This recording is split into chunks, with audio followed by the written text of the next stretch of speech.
नमस्ते, 안녕하세요 सम्पूर्ण विद्यार्थी साथीहरूलाई यस कोरियन स्टडी नेपाली युट्युब च्यानलमा म प्रदीप बुढाथोकी हार्दिक स्वागत गर्दछु। सदा चाहिँ पिएस टपिकसँग सम्बन्धित रहेर विविध किसिमका विषयहरू लिएर आउने क्रममा आज चाहिँ म डम्मरसीले चाहिँ गर्नुभएको कमेन्टलाई लिएर उपस्थित भएको छु। उहाँले चाहिँ सिन्मुन्चुङ, त्यसपछि सावनजुङ र म्योङहाम भनेको के हो, ती बीचको भिन्नताहरू के हो, त्यसको बारेमा प्रश्न पारिदिनुहोस् भन्नुभएको थियो। मैले त्यो कुरालाई चाहिँ लिएर तपाईहरुलाई चाहिँ यसको बारेमा चाहिँ बुझाउने प्रयास गर्नेछु। ल आउनुहोस् हेर्नुहोस्।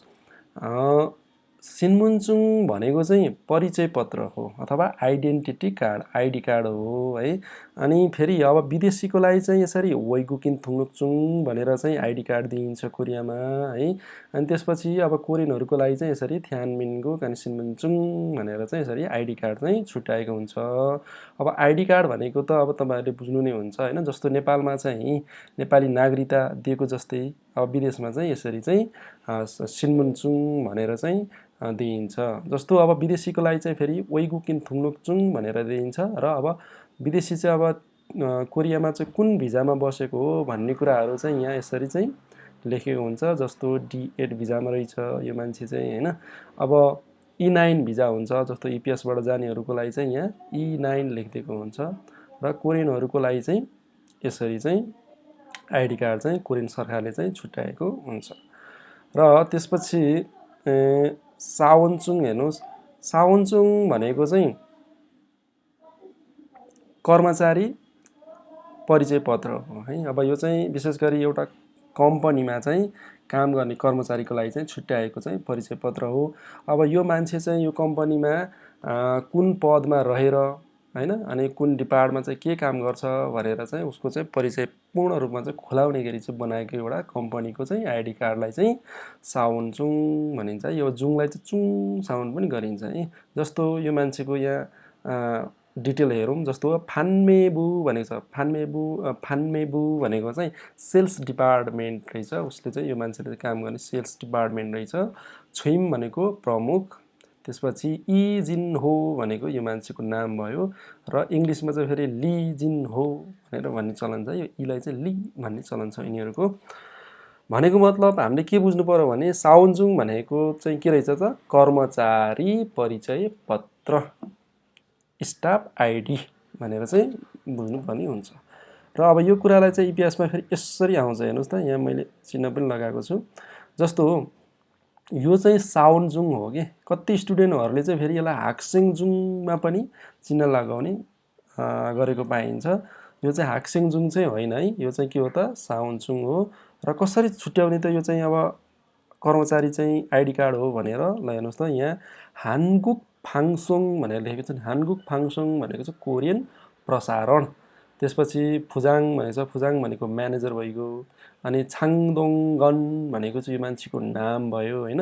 त्यसपछि बीबीएस भनेको चाहिँ यो एफएम को चाहिँ नाममा पर्छ यो है। फेरि अब बीबीएस भनेको चाहिँ नेपालमा बीबीएस पढ्छन्। अब यो कमर्सको चाहिँ बीबीएस हो कि भनेर चाहिँ यसरी हाक्सिङजुङमा लगाएको पनि मैले धेरै पाएको छु स्टुडेन्टहरुले। यो चाहिँ हाक्सिङजुङ अथवा स्टुडेन्ट आइडी कार्ड चाहिँ हैन। यहाँ तल पनि लेखेको छ एफएम 100 मेगाहर्ज भनेर पनि लेखेको छ है।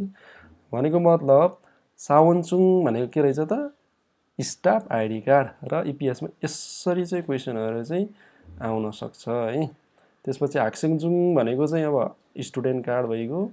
त्यसपछि सावनचुङ भनेको स्टाफ आइडी। त्यसपछि 운전면허증 भनेको चाहिँ ड्राइभिङ लाइसेन्स। त्यसपछि खनगाङ फोहमजुङ भनेको चाहिँ बिमाको चाहिँ आइडी कार्ड है। स्वास्थ्य बिमाको चाहिँ आइडी कार्ड। ल त्यसपछि यहाँ माथि हेर्नुस्। यो चाहिँ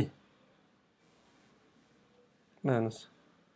यो चाहिँ 운전면허증 भनेको चाहिँ ड्राइभिङ लाइसेन्स। ड्राइभिङ लाइसेन्स चाहिँ यस्तो हुन्छ है कोरियामा।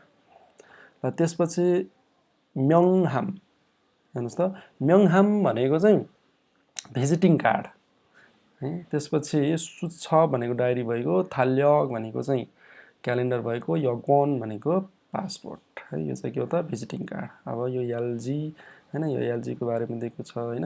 अनि भिजिटिङ कार्डहरुमा अब कुन कम्पनी हो अथवा कुन अफिससँग सम्बन्धित हैन मान्छे हो उसको चाहिँ कन्ट्याक्ट नम्बरहरू के हो र कुन ठाउँमा छ यो कम्पनी भन्ने कुराहरू सबै खुलाएको हुन्छ होइन। अब भिजिटिङ कार्ड भन्ने बित्तिकै हजुरहरूले बुझिहाल्नुहुन्छ नि होइन। ल भनेपछि के बुझ्नु पर्यो त, सिन्मुन्जुङ भनेको चाहिँ आइडी कार्ड रहेछ होइन, जस्तो नेपालको चाहिँ नागरिकता भनेको जस्तो होइन।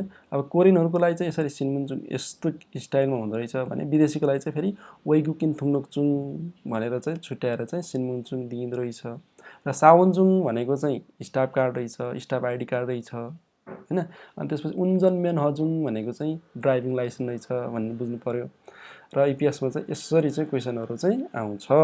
ल आजको यस भिडियोबाट चाहिँ तपाईँहरूले चाहिँ सिन्मुन्जुङ, त्यसपछि सावन्जुङ, अनि त्यसपछि उन्जनमेनहजुङ र त्यसपछि म्योङहामको बारेमा चाहिँ प्रष्ट हुनुभयो। र आगामी दिनहरूमा यस्तै किसिमका भिडियोहरू हेर्नको लागि र मेरो भिडियोहरू मनपर्छ भने लाइक, सेयर, कमेन्ट र केही सल्लाह सुझावहरू छ भने कमेन्ट बक्समा गएर सल्लाह सुझावहरू दिन सक्नुहुन्छ। र आगामी दिनहरूमा यस्तै किसिमका विविध किसिमका चाहिँ विषयहरूलाई चाहिँ हेर्नको लागि यदि तपाईँ बिल्कुलै नयाँ हुनुहुन्छ भने यस च्यानललाई सब्सक्राइब गरी नजिकै रहेको बेल आइकनलाई थिच्न नभुल्नुहोला भन्दै आजको यस एपिसोडबाट बिदा हुन चाहन्छु।